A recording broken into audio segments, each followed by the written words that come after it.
Hello, ladies and gentlemen. Welcome to another episode of Mailbag, where we answer your questions to help you with your team this 2023 season. My name is Damo, and joining me as he usually does is Clarky. How are you, my friend? Yeah, I'm doing pretty good. My captain died, uh, going with that MCL, so it's been an emotional week. But we trudge on.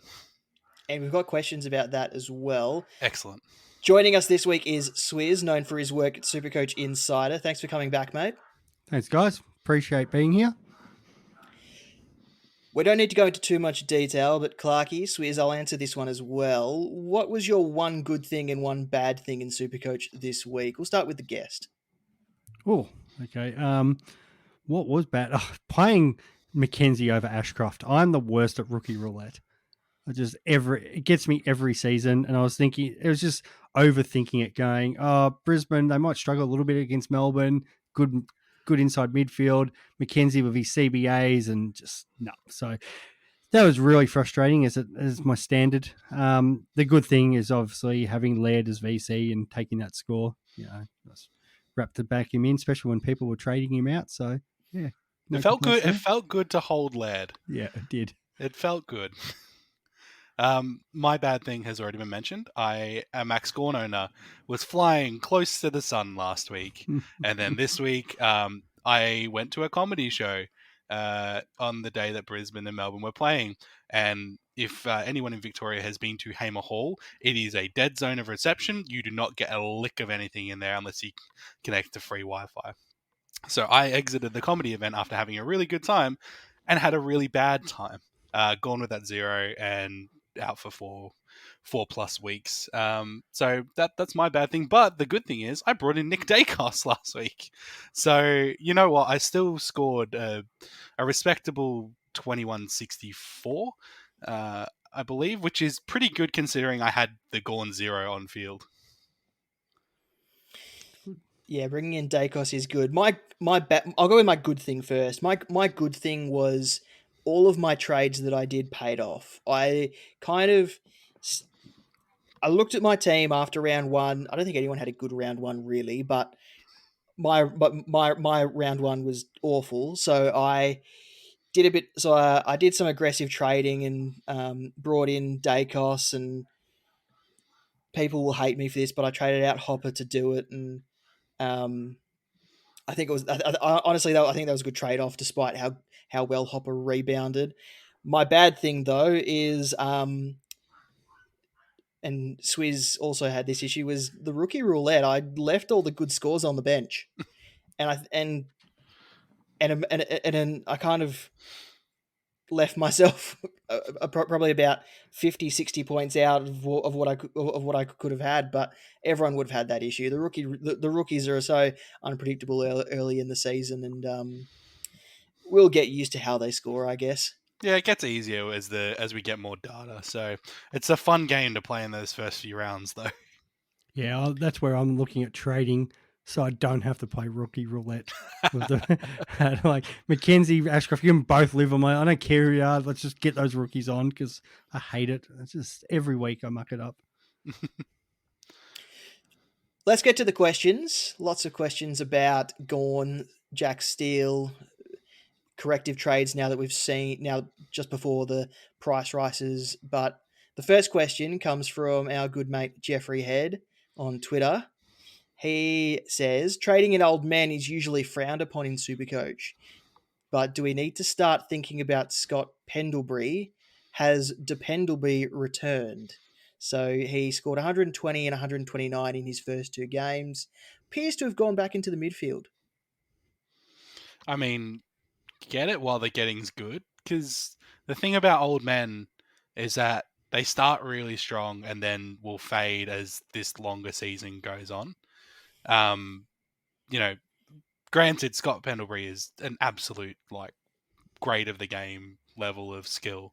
So I don't necessarily dislike it, but it wouldn't be for me. There's just other people that are ahead of him that are both cheaply priced and kind of more attractive in the long term. and at 520k, you'd want to bring him in to keep him.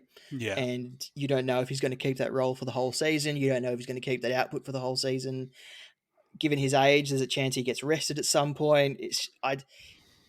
He started the season well, and I don't blame people for jumping on, because I kind of had this same advice last year when it came to Aaron Hall. But I mean, Scott Pendlebury, can you do it at 520 and potentially have to trade him later on? I just don't think that 520 is stepping stone price.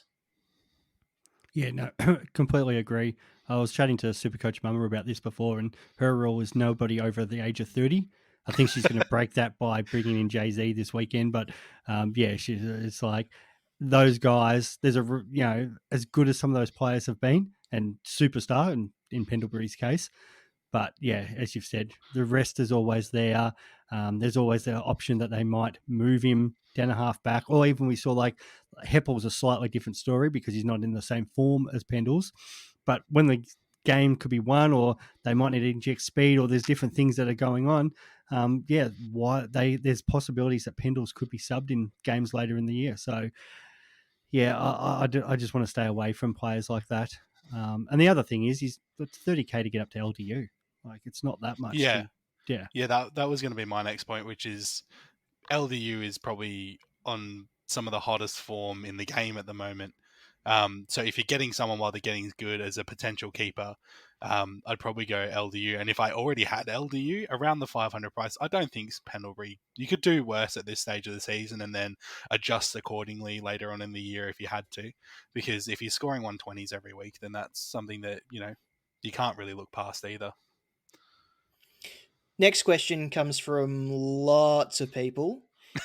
Who are the best Jack Steele and Max Gawn replacements?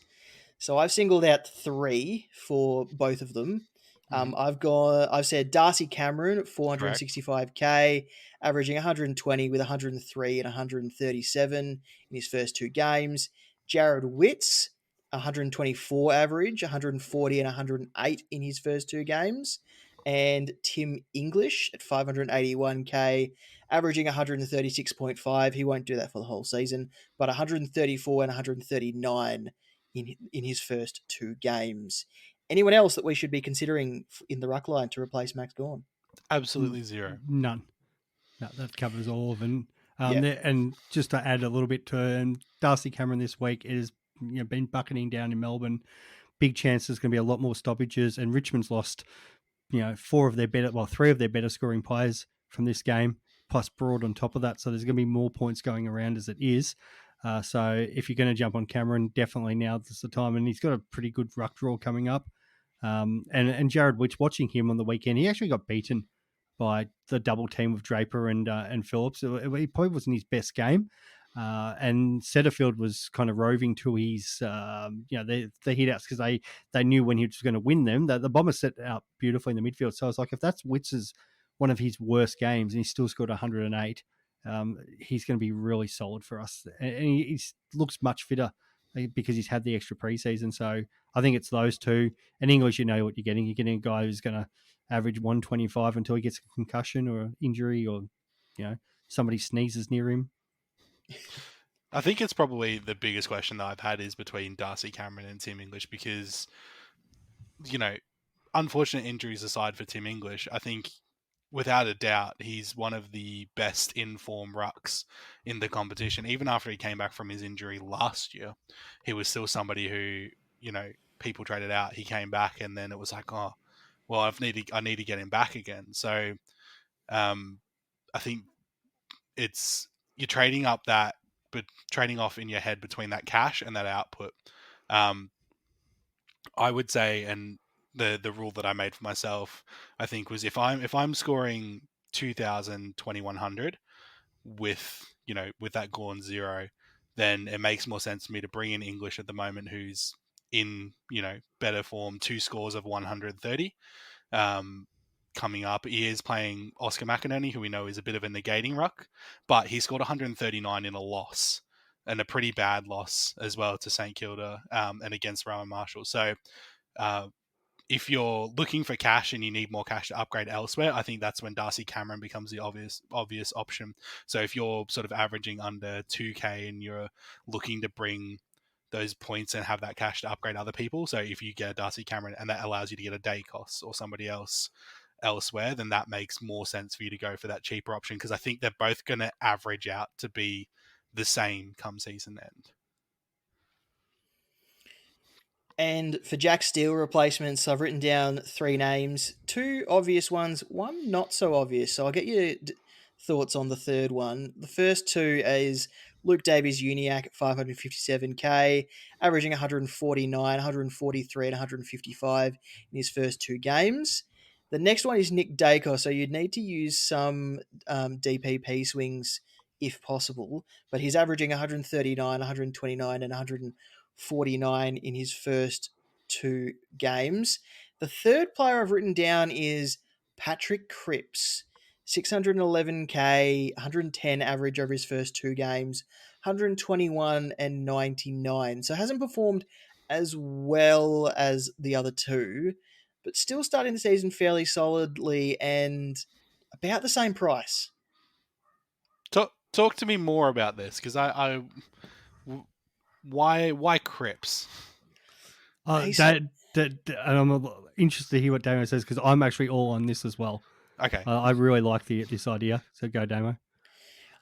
I feel like you're trading Cripps, Steele for Cripps, and you're getting a pretty similar player with a pretty similar looking output. And given that they've brought in Ollie Hollands, they've brought in Blake Acres, when Sam Walsh returns, when they've got all of their midfield brigade back into the team, Patrick Cripps' role won't change because Pitney's fit, Tom DeConning's fit as we speak. Everyone, he should keep this same role, should keep having this impact. And when he went out of that midfield towards the end of last season, that's when Carlton started to fall over. So I think him staying in the midfield is something that they will make a point to keep as part of their game plan. Yeah, and I really like their draw coming up. It's the whole reason why people who are saying to me trade Doherty, and I'm like, the reason I picked him was for this fixture coming up over, starting Dawson or Sicily. And I was really tempted to start Cripps at the start of the year. It just didn't work out for my structure. But I think these next 5 weeks for the Blues, he could absolutely smash it. We saw what he did coming back from that injury last year where he went like back-to-back 140s. So there's some very easy kills here for the Blues. If they're going to be serious about making the 8, not only do they need to win these games, but they've got to win them by a good margin, because we saw what happened with them with percentage last year. So I expect Cripps, the leader in the midfield, to absolutely lead his charges. And he's got the ability, not just the contested ball, but he does get forward and can have scoreboard impact. And I think with these easy kills, there's an opportunity that Cripps could kick a couple goals in some of these games. So I understand. And to play devil's avocado, are we really saying that? So LDU, I think, is probably, like, if you want a mid for a mid, probably the number one option based on form. We don't know if he'll continue that, but really at 557, we could honestly say have a punt. Daicos as well, he's going to be a top 6 defender at this rate. But even the other guys in the mids, like Stephen Coniglio, 3-round average of 125, 107 last week in a pretty rough loss, is playing Carlton this week, but, back-to-back hundreds. You've got Darcy Parish, who started the season pretty hot as well. I like. Yeah. Is Cripps a more of a dice roll? Like, do we think people maybe even if you don't have Will Setterfield, you could probably make a case to go all the way down from Steele to Setterfield? Actually, there is a question. Okay. From Oscar on Twitter. He has the question of, should I trade Jack Steele to LDU or should I bank some cash and turn him into Will Setterfield? He's leaning towards LDU because it's premium for premium and he already has Callahan and Hopper. Okay. So yeah. So I guess it comes back to the question of utility. to answer like the best Steele options, I do like Cripps, but I think you probably look at LDU, right? Like a keeper for a keeper. So even Cripps, you know, you want someone that is going to be a keeper. I don't know yet if Setter Goat can keep up with that scoring, but I'm enjoying owning him. So I think it's a really tough one. So I just don't know that Cripps is at the top of my list. I think it's a really interesting, and there's definitely some statistic to back it up as a selection. He was just a name that I threw in after looking at a few things when these questions came through, and he's one that sort of stood out to me as someone that I'm probably going to target later on when I start doing my upgrades. And I just liked him as a direct replacement for Steele at around the same price. So there might be someone else that people like. Some people might be looking at, like you said, a Darcy Parish, but it's all around the same price. Yeah, it's really awful that we just have so many good selections that we could bring in. So yeah, I mean, to go back to the second question that we had, I think I'd probably say, you know, it depends on what you want to do between LDU and Setterfield. And it probably comes back to the point that I was making about the Gawn replacements, where it's, I think if you're at a certain level, you can kind of go, well, at least if I get Setterfield, I'm making the money to go a stepping stone while still having decent scores, and he might even become a keeper. With LDU, it's kind of a like for like, so you're replacing the points on the field. So it's really what it enables you to do around it if you need to make any other changes. I'd probably go with, my gut says LDU, just because we've known this about his ability for so many years, and we've been waiting and waiting, and I think North fans as well, waiting and waiting for this moment where something clicks, and you know, they seem to be just doing it at the moment. And you're trading a keeper for a keeper if you go Steele to LDU, whereas if you go Jack Steele to Will Setterfield, you're potentially walking into another trade later down the track that you're going to have to use. But in saying that, Will Setterfield could be this year's version of Stephen Cornelio or Will Brodie or one of those guys. So we just don't know until the season progresses. So, but LDU feels like the safer option at this point, unless you're using that money to upgrade a failed mid prices somewhere else, which leads us to our next question. What is the advice on Tanner Bruhn? 52 average, 58-46 in his first two games. His heat maps against Carlton and Collingwood has him almost entirely on a wing. He was getting centre bounces during the preseason matches, but he's not getting that role now. So yeah, you might say his role is being ruined. Oh, God. That's something I expect on my show with Ben. Yeah, Ben's you guys are too good for that. He's got to go. He's got to go. I think it's sad because he can do it, and that's what makes it more disappointing and bitter, I think, for owners. I'll tell you why. The problem I had with him is there's always an attacking winger and a defensive winger team set up. So that's why I was more hot on, say, Finn Callahan, for example, because he was playing on the attacking wing. Bruhn's playing as the defensive winger, and I think Max Holmes was the one getting outside when they weren't playing him and getting some CBAs there as the attacking winger. So you just don't want that wingman who's playing a defensive role, and that's unfortunately Tanner Bruhn's game at the moment. And he's not performing above his price point, so before he loses money or before he stagnates where he is, it's better to move him to someone who is at least going to get that cash injection, because when you started Tanner Bruhn, you probably didn't think of him as a keeper. You probably thought of him as a stepping stone, but it would have been a happy accident if he averaged 90 plus in your forward line. The only positive out of it is that there are two really good options who are within $50,000 to go to. And I will say it out loud before anyone goes back and checks the tapes. We did say Jack Siebel was not a great selection compared to some options. Now that we have more information, as is the case with all of SuperCoach, holy cow, Jack Siebel's a great option at the moment. And Matthew Pitt has asked, who is the better pick out of Jack Siebel or Will Setterfield?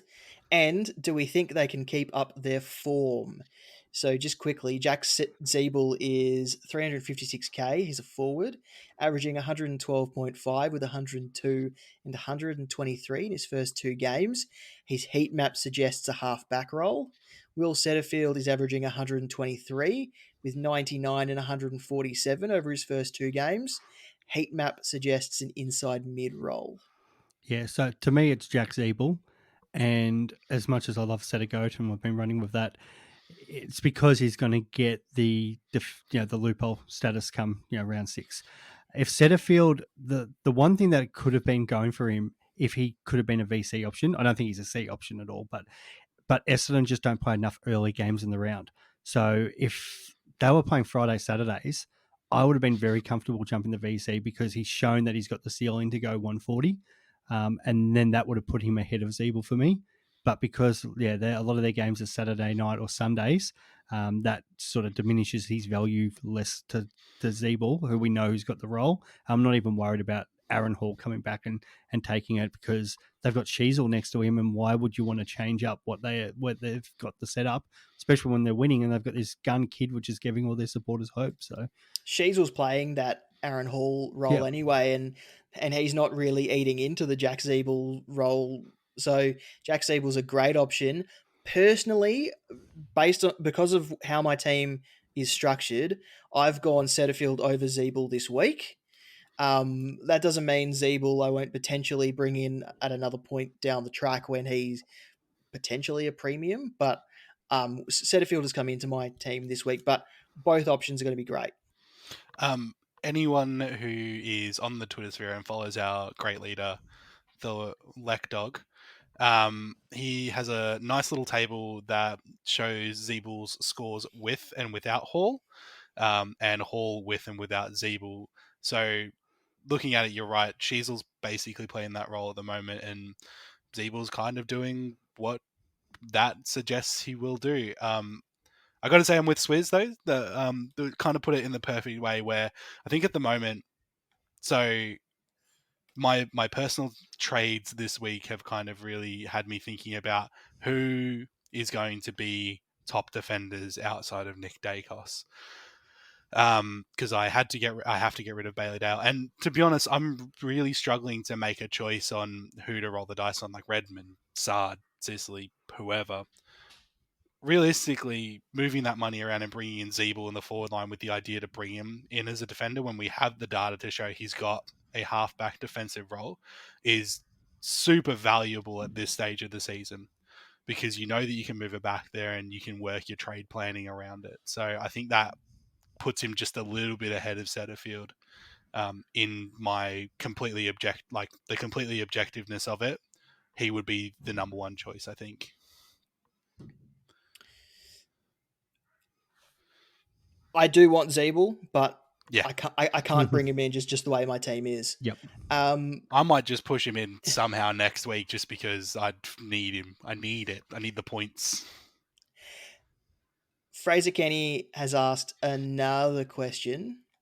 He wants to know, after 2 rounds, who are the must-have rookies? So before we started recording, I put together a table and got both of your inputs on this. So I've put all of the rookies, or most of the rookies, into 4 columns. The first column is must-have. The second column is recommended. The third column is give or take. And the fourth column is not required.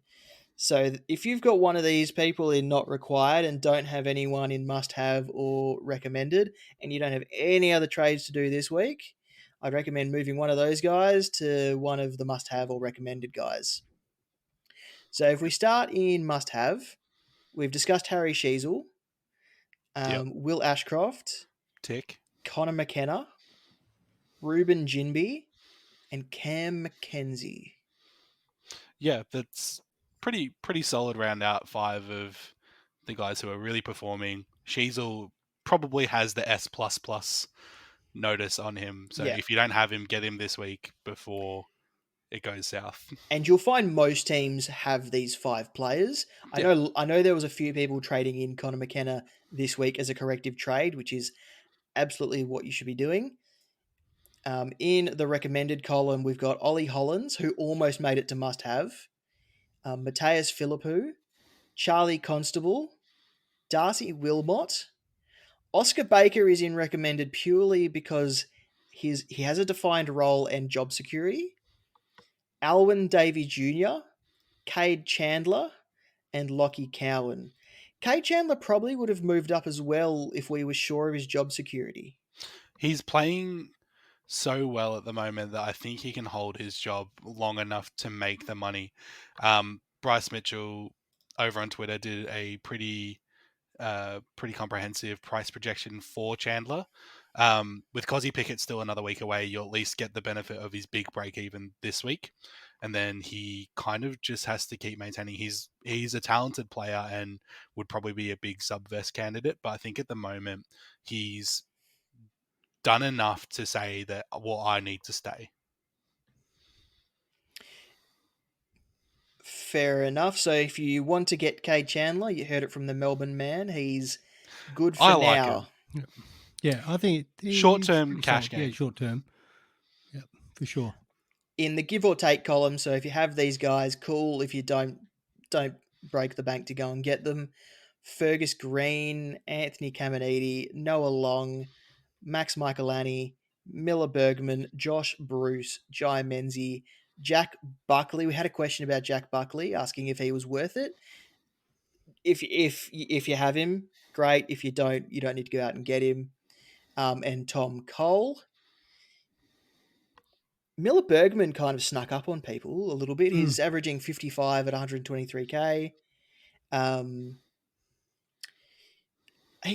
He almost snuck into recommended because he's kind of just moved himself into that best 22 at North Melbourne, but not many people accounted for him. And who are you going to kick out? Constable, Wilmot? Probably not. You're not going to move out Jinby. You're not going to move out McKenna. So if you have him, great. If you don't go out and get him. And if you do have him, you probably don't have one of Wilmot or Constable or one of those guys. So yeah, that's why he's in the give or probably take column. A good candidate for if for any reason one of these recommended guys aren't named this week. Yep. And under not required, we have Campbell Chesser, who if you have him, get rid of him. Mm-hmm. Judd McVeigh. Yep. Is another one. Luke Pedler is in not required. He's too expensive for the role that he's playing. Charlie Comben, Asava Ratugolea, a bit like Luke Pedler, too expensive for the role that he's going to be playing. Bodie Hewland, Ben King, Josh Goda, and Toby McLean, all not required. So if you have them, you can move them on. 100%. Toby McLean's not even required by his team at the moment. He has been dropped. He's a free agent at the end of the year as well, so he might find another home somewhere else. Could see that happening, yeah. A few VFL teams that might need... No, it could be... Jesus. Sorry, that's brutal. Yeah, absolutely gone for the man's life. And a couple of other questions. So Mia has held on to Tom Stewart for another week just to assess her options. Yep. She wants to know if she should trade Tom Stewart and Fergus Green to Nick Daicos and Harry Sheasel, yes, or Ben King to LDU and Sheasel. So Stewart and Green, or Stewart and King to LDU and Sheasel, or Daicos and Sheasel. Daicos and Sheasel. Daicos and Sheasel. Daicos and Sheasel for me as well. Brody wants to know, in order to get Nick Daicos, should he trade Green to Caminiti and Callahan to Daicos, or Andy McGrath to Daicos? McGrath. I agree with you, Clarky. Firstborn. Yep. Yeah. McGrath, as we know, McGrath, the firstborn of Essendon. All right. And our standing question, as we usually finish off every week, who is our VC and C options this week? This might surprise you, but my answer remains the same. Daicos. I guess Richmond, he could have 40 disposals. Richmond with no Hopper, no Short, and no Dusty, and no Broad. Sorry, Swiz, I know you're a Richmond fan. No, I said to Chris, full strength. I was saying it over in the weekend. We're going to beat you. It's going to be a close game. We're going to beat you. And then once all these Richmond players start dropping out, I'm like, yeah, okay, you're beating us by like 10 goals now. And that might be generous to us. It's going to be absolute bloodbath. It all depends on the weather here. If it continues to rain, I'm going to go Darcy Cameron. If I believe that's how I'm going to probably go and bring him in. If it does start to dry up a little bit, then it's Daicos. But I think they're the obvious ones. Talking to Ben before, I know he was asking me, and Chris was the same about potentially Bont because the Dogs really need to rebound this week against the Lions, and I think Dunkley is going to get attention. So, yeah, Bont's a fairly good one, but I think a lot of people are going to go Bont, and I'd rather take a Collingwood player against a Richmond VFL team. Bont as well looked like he was the only person trying last week, so I think we can probably safely say that he's going to do that again this week. Yeah. What do we think about James Sicily against North Melbourne as an option? You wouldn't go James Sicily over a Nick Daicos or a Bontempelli, so it's probably a non-factor there. But he's another option, I would imagine. And then captaincy. Well, just the VC there, mate. There's obviously the one in the game. If you're bringing in LDU, stick the VC on him. That's very true. The captaincy for later in the round, Rory Laird against Port Adelaide is one that you could go with again. Showdowns mean good points. Mm-hmm. You could also go for Clayton Oliver against Sydney. 150th game, milestone game. 150 points for 150th. Quite possible there. Yep. Sounds good. Just sorry, on Rory Laird, last 3 games against Port, 133, 93, and 125. So pretty good consistency there to at least get that 120, which we take. I think most people will get what they need out of their vice captain as long as they do that properly. I'd even say English is an outside chance. He's I saw him around the ground a little bit more against St Kilda when they were kind of struggling. I know Bevo has said the horrible word innovation or innovate, and that's what he's looking to do. But, English I think could be a real potential to be Max Gawn-esque, where they could probably use him a little bit forward or behind the ball, maybe a little bit more during play, which means more possessions and using him to move the ball forward. But, you could do that and then just straight see Nick Daicos and still be fine. Agreed. The couple quick ones with that one is Tom Green against Carlton. I legitimately think Green's is a captaincy option these days because he's probably as safe as houses. You're getting probably 115, 120. Yeah, well, they get the towed up the other week, last week against West Coast, and he still went 106. So I think he's moving into that backup if you didn't have any other options for whatever reason. So yeah, one to think of. And we know what Marshall did to Draper in that preseason game. And MCG, St Kilda's 150th year match. So it's a massive match. This game is always played at Marvel, and because of the event they're playing at the MCG, they're expecting a big crowd. There's a potential there for Marshall to go absolutely massive. Mason Redman against St Kilda last year scored 144. And at the moment, St Kilda seem to just be giving free points to defenders. And that's probably because, and look, I know this is just football and not SuperCoach talk, but holy crap, St Kilda have 3 amazing forwards all under 20 years of age, which probably contributes a little bit to why the defenders are getting more points because they're young kids. But they're absolutely killing it and they're getting the ball fed to them a lot. So there's going to be a lot of contests down there. So I don't mind Mason Redman as a cheeky little look in. Yeah, I don't mind that, mate. That's a good one. And that's what we were talking about even Setterfield before. Yeah. No Jack Steele in that Saints midfield. So you take out Saints' best midfielder, so they're going to have to manufacture a couple other guys in there, and he's not getting tagged. So you could see Winghagen, maybe somebody else comes in and does a job on either a Merritt or a Parish, most likely Merritt. Setterfield's just going to midfield. Setterfield's just going to run around and do whatever he wants this week. Yeah. Send Mason Wood to him. That's all the questions for today. Thanks for joining us, Swiz. Anytime, boys. Love coming on the show and chatting SuperCoach with you guys. And Hey. thank you again, Clarky. It's always a pleasure, especially on these SuperCoach Insider crossovers, which are happening more and more. And we love them. We love you guys over there. So make sure you go check out SuperCoach Insider, YouTube, podcasts, Twitter. It's they do really great content. The guys over there. Appreciate it.